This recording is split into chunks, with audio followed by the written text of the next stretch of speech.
Hi, Stefan. Thank you so much for joining us. Thank you for inviting me. Thanks for having me. Perfect.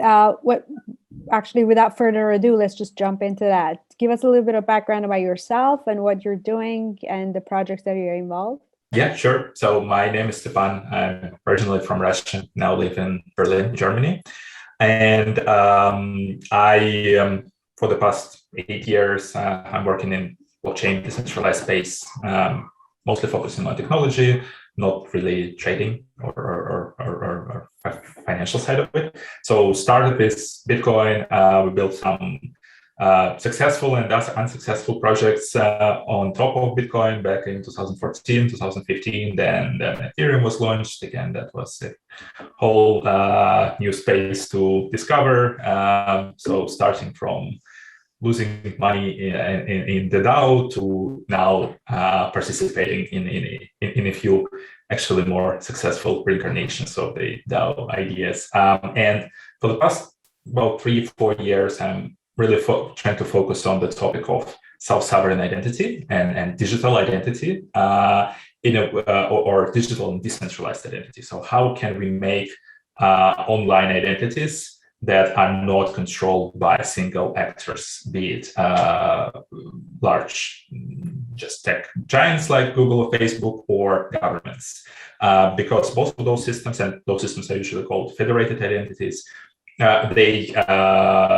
work fine today. So they allow to really get adoption for a lot of applications. But now with the spread of decentralized technology, and also as due to pandemic, due to just evolution of technology, a lot of important things are moving online. So if in like early 2000, it was maybe just a forum or some chat, so nothing important was happening online.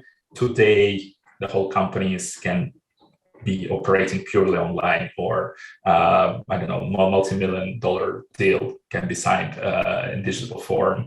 So a lot of important stuff actually moving online, and to power that, we need identity system that is not controlled, or where you don't want someone to be able to switch you off or ban you, or maybe be dependent on just someone else's system if it goes down and then your whole business stops. So those kind of things. Well, that's great. Just to get on that, if you can explain a little bit about what is digital identity or self-sovereign identity, and how blockchain makes it kind of like distinguished. Yeah, so identity is a little bit of a loaded concept, but basically, fundamentally, it's just two things. Identity is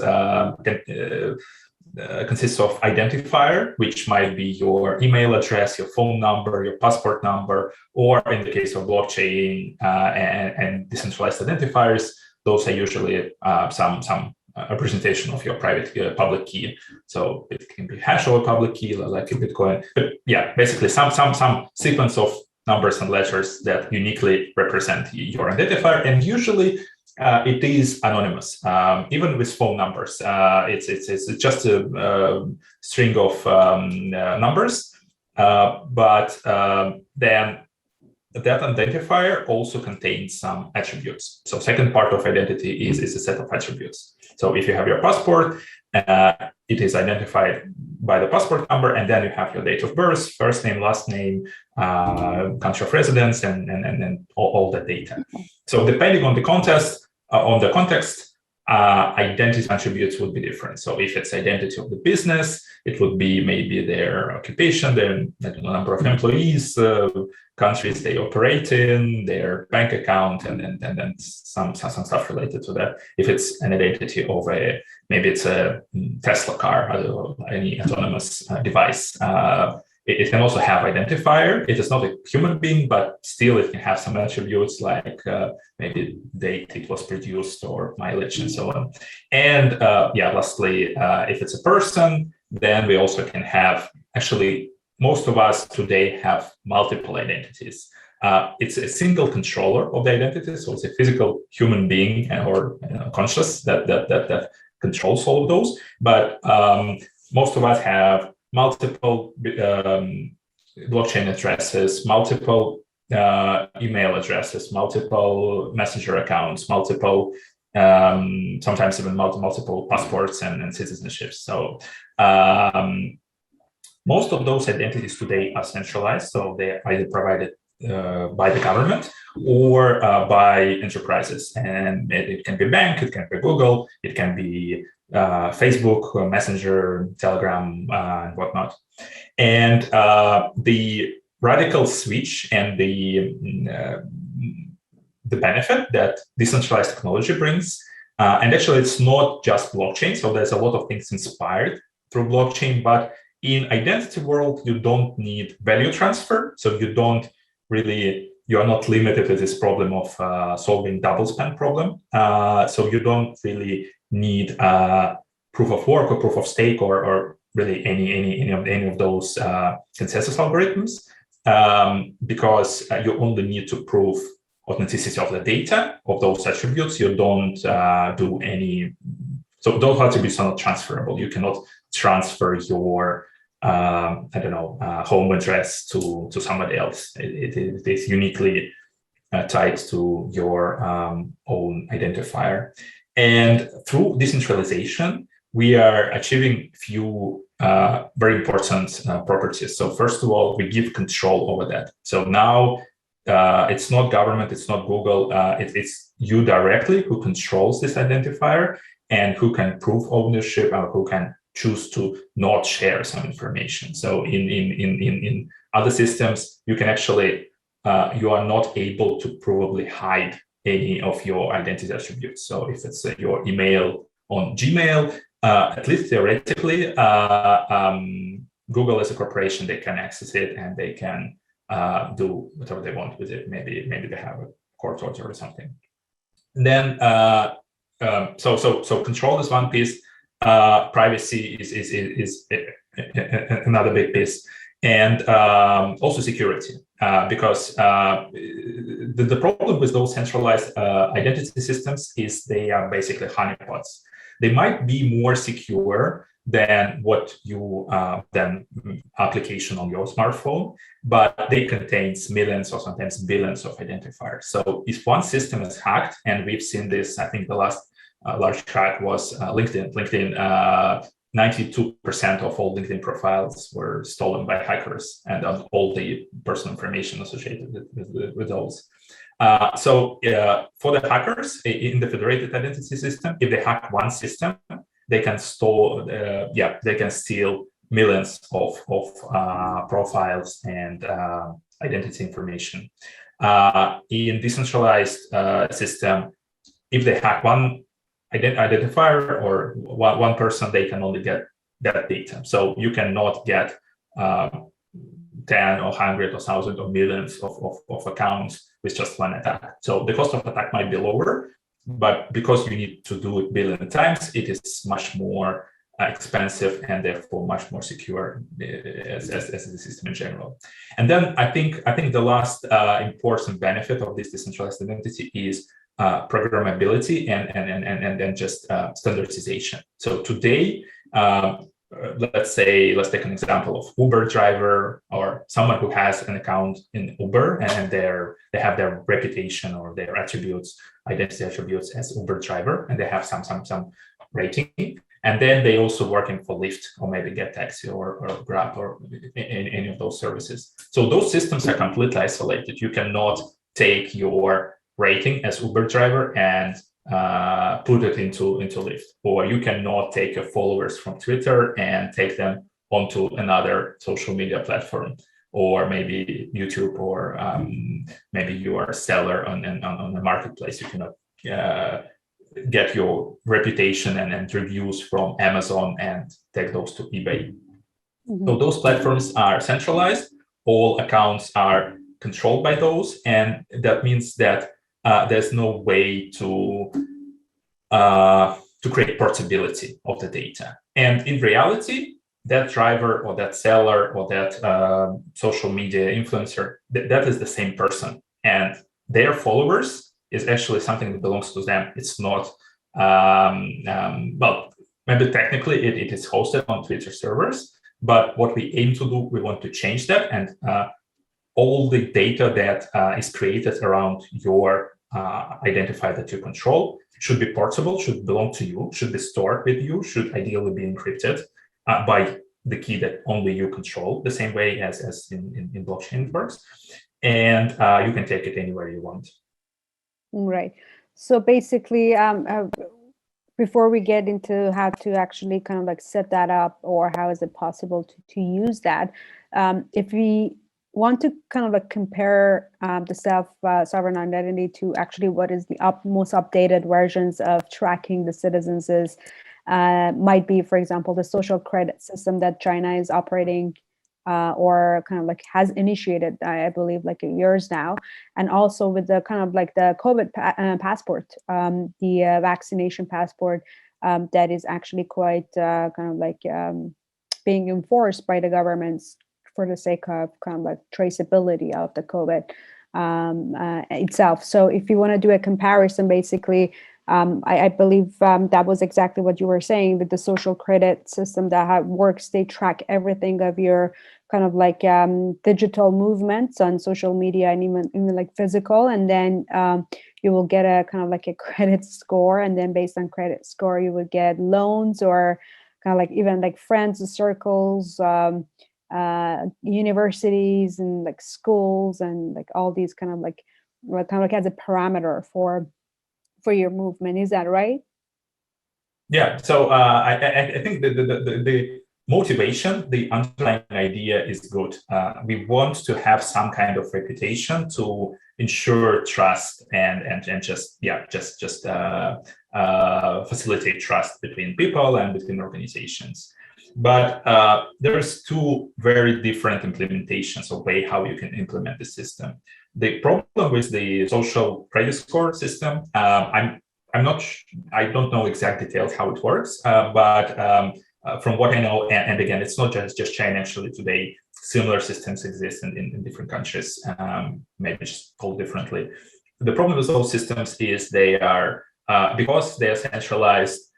There's a way for system administrator to basically turn you off or delete off all your data or revoke access to, I think it was even like public transportation. So if your score is low enough, you are not able to use public service, which doesn't make sense. And again, it might be used in very, very malicious ways. It's not just because that person is, I don't know, owes a lot of money. It may be because of their political views, or maybe because it said something online, and these systems can be exploited, and just the fact that they can be exploited on a long enough range means that they will be exploited at some point. With the decentralized approach, it is different. So we can build, and we're working on a few projects like this.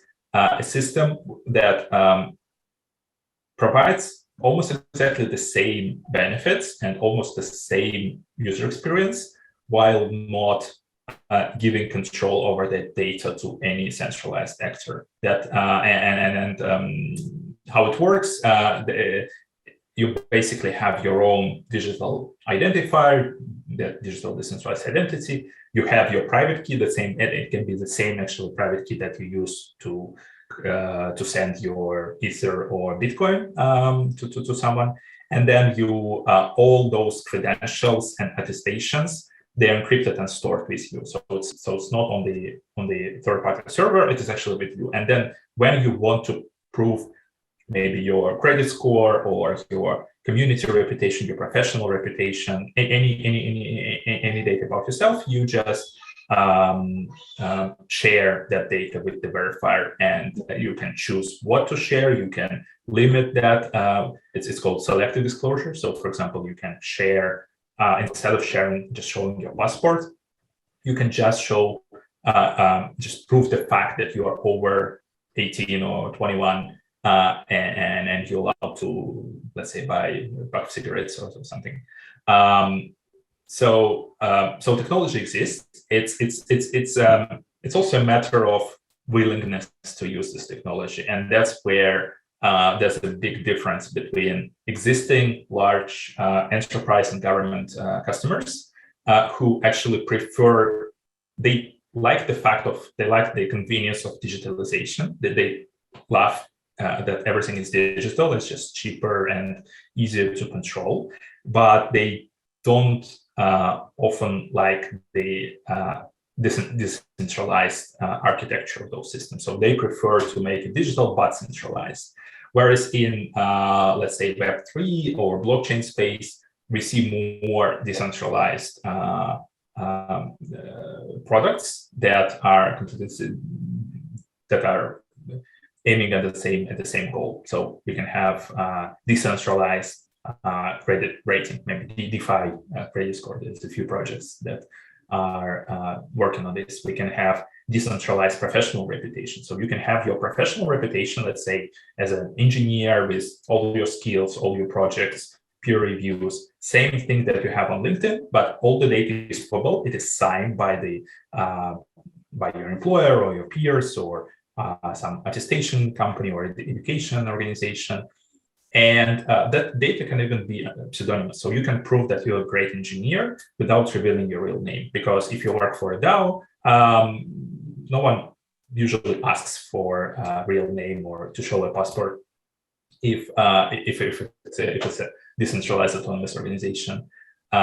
So it opens up completely new way to really. I'm thinking about this as a replacement for the bureaucratic system. So bureaucratic system today, it works as a step function. It is quite binary. You can either have diploma or not have diploma. So it's this radical step. You spend 4 or 5 years in university and suddenly you have diploma and now you are you're entitled to new things. In reality, life is a little bit different. It doesn't work this way. Actually, every day as you study, as you work, as you communicate with people, you learn new things. And those things with technologies that we have today can be recorded privately. And you can share your competencies or some facts about yourself in much more granular way. So this is quite fascinating. So in order to achieve this kind of decentralization of kind of identity and sovereign identity, what are the next steps? Is it kind of enterprise level? Is it government level? And obviously we see that the government is not willing to give away that kind of control, centralization, and power. Is it something that perhaps individuals can start from the individual level?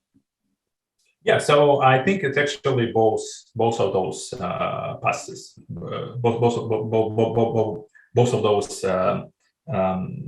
roads are valid way to get to the end goal, and that's what we do. So we work both with enterprises, for example, airline companies for verification of COVID credentials, as well as empowering individuals. And those are different markets. So, for example, in this travel and health and travel related industry, it is heavily regulated. And there's very strict requirements in terms of what kind of vaccination records or PCR test you need to bring in order to get on flight. And there's huge fines that airlines are afraid of. So they need to follow this regulation. So, so that system is not decentralized in the beginning, but it is growing much faster because there's 1.5 billion people who travel over through that use airlines and do air travel annually, and that's just a huge market. So if we show. Yeah, sorry, go ahead. Because you mentioned we, I just want you to clarify we as kind of an organization, the company. What is the name of your company? Oh yeah, sure.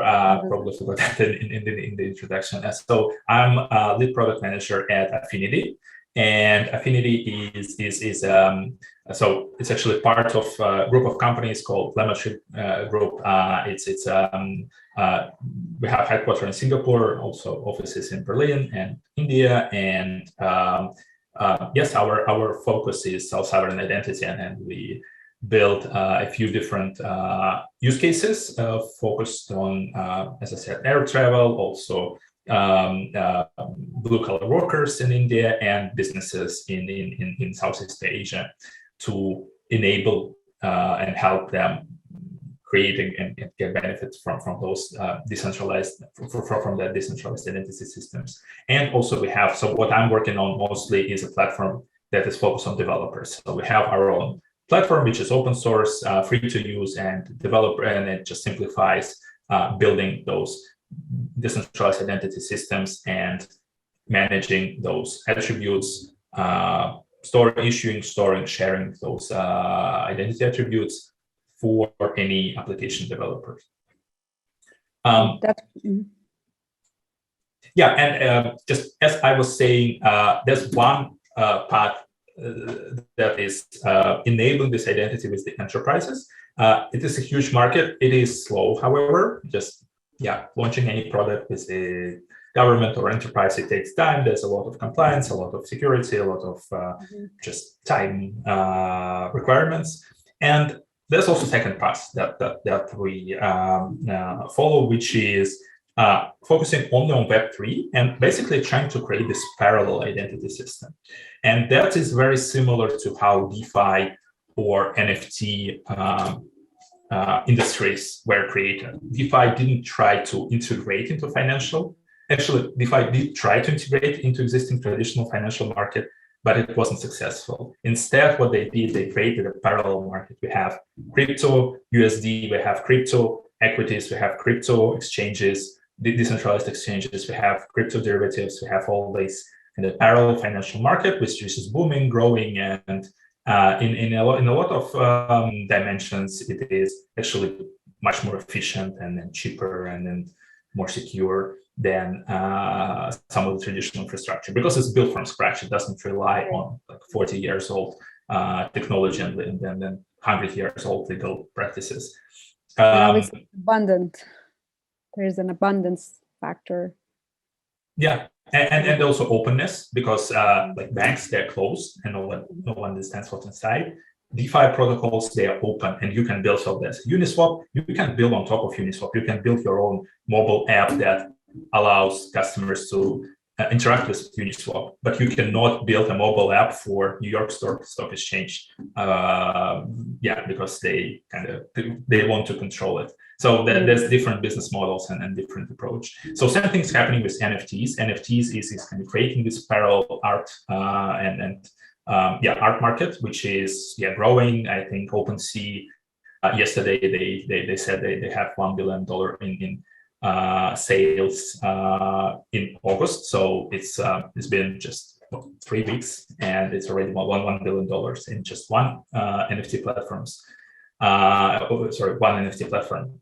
And the same thing will probably happen with identity. If we show those benefits of decentralized identity, if people really become interested in that. So instead of having LinkedIn profile, instead of having that paper-based CV, what if I can have my decentralized reputation? And if that is more valuable to employers or maybe grant givers or people who are looking to hire freelancers, then naturally people would choose to have decentralized professional reputation and professional identity over some existing centralized form of it, over LinkedIn, for example. And so we don't necessarily need to compete directly. So would be super hard to create decentralized COVID credentials because of this high regulation and high attention from regulators. But in areas like professional reputation, maybe credit scoring, or making a portable reputation between different platforms, that's our bet at this point, and we can actively working in this direction. Interesting. You also mentioned Web3. So if you can also tell us a little bit of kind of like the evolution of Web3, and is it going to be a Web3 2.0 this year? Obviously, with all things that is happening in DeFi and NFT space, we're seeing that the sector is glooming and booming.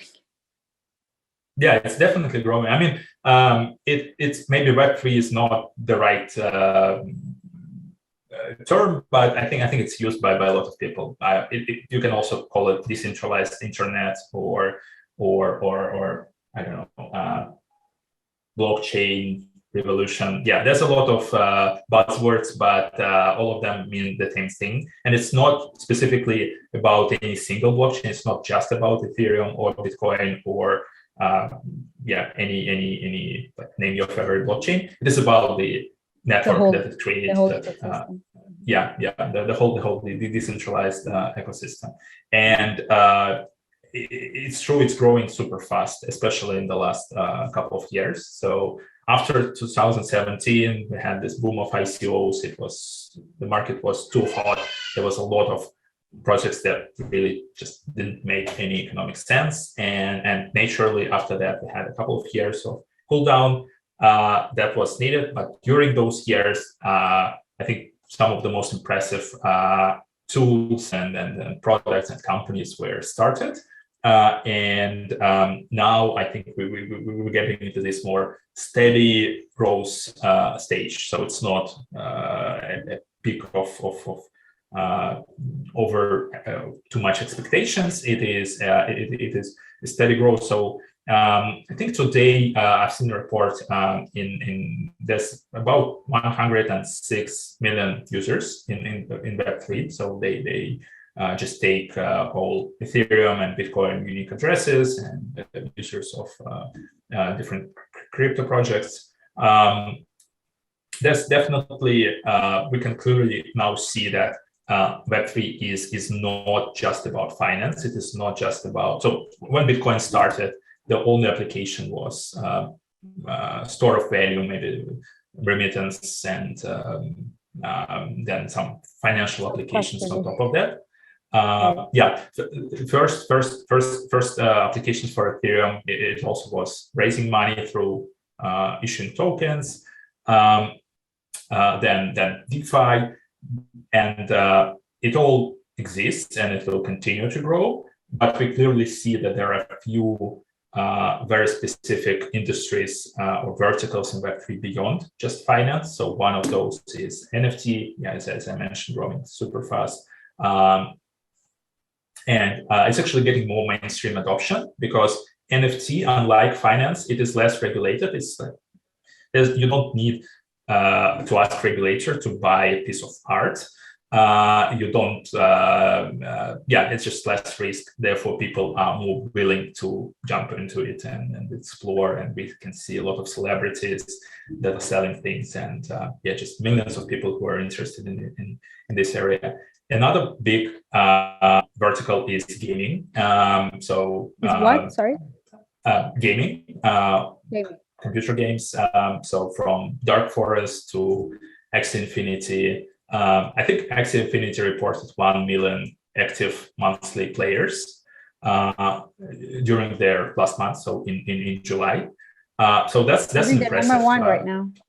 They're number one in the chart. They have like $1 billion in turnover of their token, again, in 1 month. So that is super competitive, even when compared to some of the like AAA gaming titles from traditional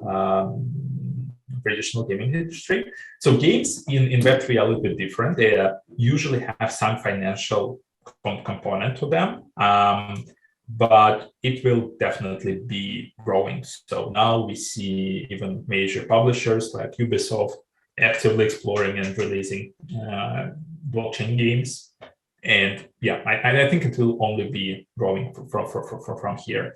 Also, one of the hottest topic today is decentralized autonomous organizations.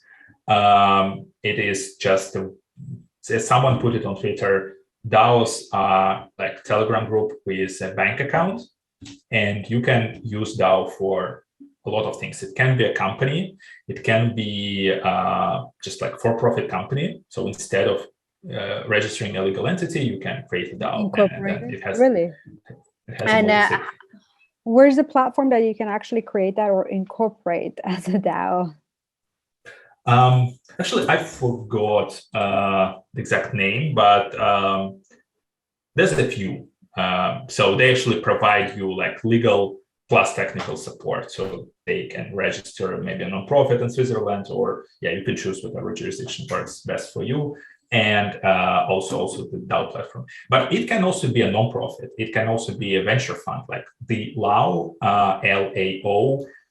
They're quite successful venture fund which operates in the form of DAO. So they don't have actual legal entity. They just collect cryptocurrency and invest it and get tokens in return, and those tokens grow in price. There's legal firms and lobbyist organizations that are formed that are DAOs. There's a court. I mean, it's quite simplistic, but still, the project called Claros, they basically do arbitrage and represent this decentralized, and they're trying to create this decentralized courts to do conflict resolution in decentralized way. There are DAOs that are freelance communities, like people, for example, designers. It can be just five people DAO. They come together. They say that we are now a design agency, and they find customers. So customer pay to the DAO. DAO has tokens, and then those tokens are distributed depending on how much anyone contributed through the project. And those tokens appreciate in price as more customers are, as the DAO serves more customers. And then you can actually go and buy, you can go and contribute and get paid for the work that you do, or you can go and buy their tokens and just can enjoy the appreciation if you believe that this group of people will be making more money and will attract more customers. There's a DAO. So my friend, he started a DAO that is basically like a so I think they call it ephemeral DAO. So it's a DAO that specifically focused on one goal, and their goal is to buy some rare things. So I think they're buying like Pokemon cards from eBay, and also old cars that are too expensive and will grow in price. There's also educational DAOs. So a DAO that provides education. So you buy tokens of the DAO, you become part of the community, and they have mentors, they have seminars, they have webinars, they have some content materials, maybe lectures, action projects that you can participate in and acquire skills. So if you are new to this blockchain world and you want to be maybe a content creator or marketer or engineer or designer, you can go through that educational DAO and just learn things that you need for the work. And I think it's far from the extensive list. It just it's hard to keep up. So in terms of what the trend would be, obviously with the DeFi, Web3, we saw, for example, NFTs, obviously a new group of kind of like adopters and kind of like artists and gamers, and obviously with the games and everything, and DAO. So what would be the next kind of like trend being kind of like adopted or kind of like attracted to the system that we could kind of like watch for in maybe later this year or next year? I think all of those are still at a very beginning. It's still a long way to grow. And as we move forward, there will be more intersection between those or interdependence. So you can start playing blockchain game, but then you need a decentralized identity to keep your score with you when you leave this game, and then you can join a DAO of gamers, or maybe like a guild of computer gamers. Then you can get tokens as you participate in the DAO, and use that tokens to just take them to decentralized exchange or to a liquidity farm. So yeah, all those things are actually related, and it's it's a parallel internet. So, but it is more open, and there's much more portability of different things. It's so the system is more interoperable, obviously, versus I mean the centralized system that we see. There's like a lot of problems and obviously governance around that. But it's quite fascinating. Thank you so much for your time. Thanks a lot for inviting me. Yeah, it was a great conversation. Yeah, I think it's just the whole space that we were discussing is just super exciting, and every day there's new things happening. There's a huge shortage of talent and builders and people. So whoever is interested, I would suggest just joining a DAO or trying out some of these different applications. Some of those might be in early stages, but it will become more mature. The UX will become easier to understand. It will become more accessible. Like the fees on blockchain will become cheaper. This is those problems will be solved for sure. But it's a super exciting place to follow and to be in. So just wanted to share this feeling. Perfect. Thank you so much. And perhaps we will have you again in the next few weeks or months to also update us on DAO, self-sovereign identity, and everything that you're doing.